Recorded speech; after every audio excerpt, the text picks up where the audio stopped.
नमस्कार मित्रांनो, तर रेशन कार्ड धारकांसाठी एक आनंदाची बातमी आहे.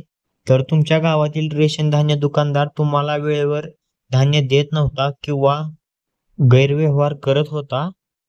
तर आता हे सर्व बंद होणार आहे. तर याचबद्दलची माहिती आपण या व्हिडिओमध्ये पाहूयात. तर मित्रांनो, त्यासाठी व्हिडिओ स्किप न करता शेवटपर्यंत पहा. आपल्या चॅनलवर जर पहिल्यांदा आला असाल तर आपल्या YouTube चॅनलला नक्की सबस्क्राईब करून ठेवा अशाच माहितीसाठी. चला तर मग व्हिडिओ सुरू करूयात. मित्रांनो, रेशन दुकानांमध्ये 4G ई-पास मशीन व IRIS स्कॅनची सोय.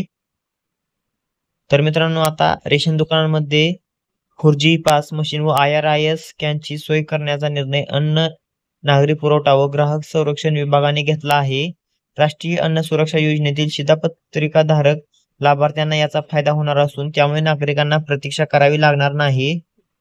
तर राष्ट्रीय अन्न सुरक्षा अधिनियम या योजनेतील अपात्र लाभार्थ्यांचा शोध घेऊन धान्याचा होणारा अपहार, गैरव्यवहार थांबवण्यासाठी लाभार्थ्यांना पारदर्शी पद्धतीने धान्याचे वाटप करण्यासाठी केंद्र शासनाच्या मार्गदर्शक सूचनानुसार राज्यातील सार्वजनिक वितरण व्यवस्थेचे संपूर्ण संगणकीकरण करण्यात आले आहे. लाभार्थ्यांची ई-पास मशीनद्वारे बायोमेट्रिक ओळख पटवून शिधावस्तूचे वाटप करण्याचा धोरणात्मक निर्णय घेण्यात आला आहे. त्यानुसार रास्तभाव दुकानांमध्ये 2G, 3G ई-पास मशीन बनविण्यात आल्या होत्या. सदर सेवा देणाऱ्या संस्थांचा कालावधी संपुष्टात आल्याने राष्ट्रभाव दुकानांमध्ये नवीन ई-पास मशीन बसवण्याकरिता निविदा प्रक्रिया राबविण्यात आली होती.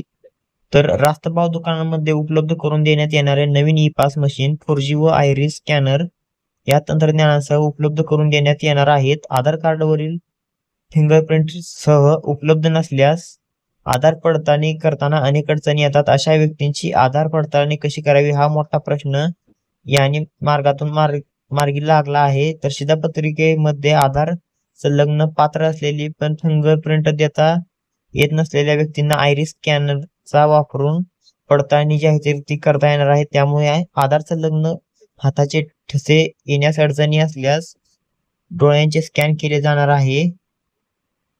तर सदर ही जी वितरण प्रक्रिया आहे तर यामुळे या वितरण प्रक्रियेमध्ये अधिक पारदर्शकता व सुलभता निर्माण होणार आहे व यामुळे गैरव्यवहार जे आहेत तर ते थांबणार आहेत. तर मित्रांनो, याचा नक्कीच रेशन कार्ड धारकांना फायदा होईल व त्यामुळे रेशन कार्ड धारकांना जे आहे ते लवकर मिळेल व यातील गैरव्यवहार जे आहेत तर हे सुद्धा थांबतील. तर मित्रांनो, ही माहिती आपण महासंवाद या वृत्तपत्रातून पाहिली आहे. तर मित्रांनो, या व्हिडिओमध्ये आपण इथेच थांबूया. धन्यवाद.